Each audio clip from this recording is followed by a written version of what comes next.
Assalamualaikum warahmatullahi wabarakatuh. Pada sesi kali ini akan saya pergunakan untuk menjawab beberapa pertanyaan sekitar mikroprosesor yang timbul dari hasil eksplanasi pada sesi yang lalu. Pertanyaan-pertanyaan berikut adalah yang pertama, mengapa prosesor pada sebuah PC disebut dengan nama mikroprosesor? Pertanyaan yang kedua, mengapa pula disebut dengan nama mikroprosesor golongan x86? Dan pertanyaan yang ketiga, apakah benar mikroprosesor itu otak dari sebuah komputer? Dan pertanyaan yang keempat, apakah personal komputer itu? Dan yang kelima, pada sesi yang lalu disebutkan mikroprosesor tidak dapat menyalurkan panas ke heatsink. Mengapa tidak bisa? Untuk menjawab pertanyaan ini, jadi khususnya pertanyaan yang pertama, kita harus membahas dulu tentang sejarah dari komputer itu sendiri. Pada tahun 1946, muncullah komputer pertama yang sengaja disediakan untuk umum. Komputer tersebut diberi nama ENIAC yang merupakan kependekan dari Electronic Numerical Integrator and Computer. Komputer ini berukuran sangat besar, bobotnya saja bisa mencapai 30 ton dengan volume kurang lebih 15.000 kaki persegi dan berisi lebih dari 18.000 tabung vakum. Dalam operasionalnya membutuhkan daya sebesar 140 kW atau 140.000 watt. Pada saat itu sistem komputer memang masih menggunakan tabung vakum. Dan komputer yang semacam ini karena ukurannya yang sangat besar tidak mungkin bisa dimiliki secara pribadi oleh perseorangan.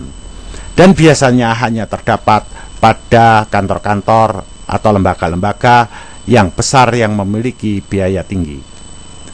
Pada perkembangan berikutnya, yaitu pada tahun 1958, mulailah muncul komputer yang menggunakan transistor.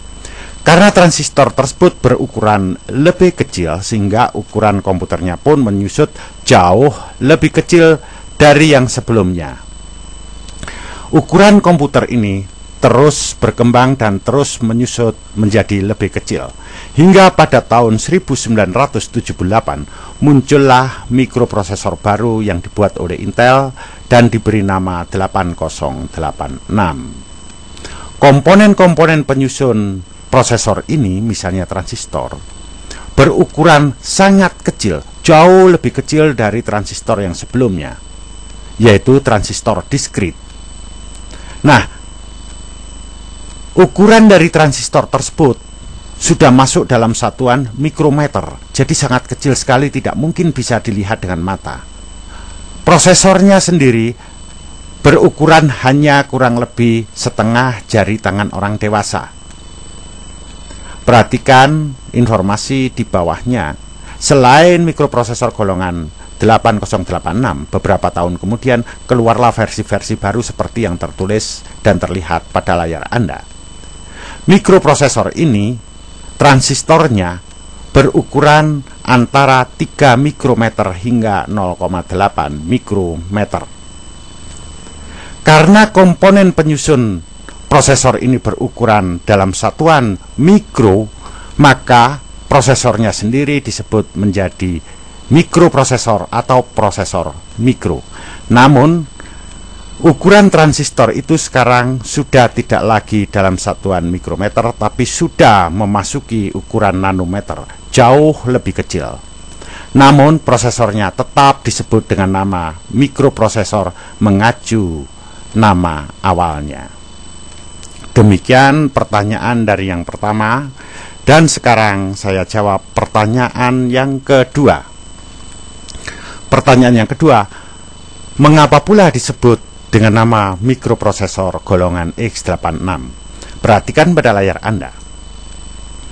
Prosesor buatan Intel ini yang pertama keluar diberi kode atau nama berupa angka 8086, dan mikroprosesor berikutnya juga diberi nama berupa kode angka antara lain 80186 dan seterusnya hingga 80486.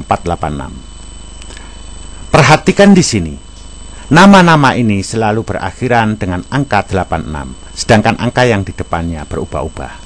Angka yang berubah-ubah ini disimbolkan dengan X, sedangkan angka 86 tetap 86. Sehingga mikroprosesor yang versi baru ini disebut sebagai mikroprosesor golongan X86. Nah, setelah era mikroprosesor 80486 ini muncullah mikroprosesor baru yang diberi nama bukan lagi berupa kode angka namun dengan kata-kata, misalnya Pentium, Pentium 2, Pentium 3, Pentium 4, Pentium Dual Core, Core 2 Duo, Core i3, Core i5 dan seterusnya. Walaupun dia sudah memiliki nama berupa kata-kata tadi, tetap saja dia digolongkan sebagai mikroprosesor X86 karena pada dasarnya mikroprosesor tersebut merupakan hasil perkembangan dari mikroprosesor ini. Pertanyaan yang ketiga, apakah benar mikroprosesor itu otak dari sebuah komputer? Pertanyaan ini mengacu pada otak yang ada pada manusia. Jadi, sebuah komputer itu dianalogikan seperti manusia. Jika pada manusia ada otak yang bertugas untuk berpikir dan jiwa sebagai pengontrolnya, maka di dalam komputer terdapat prosesor atau mikroprosesor yang bertugas sebagai pusat pemproses atau pengolah data dan instruksi.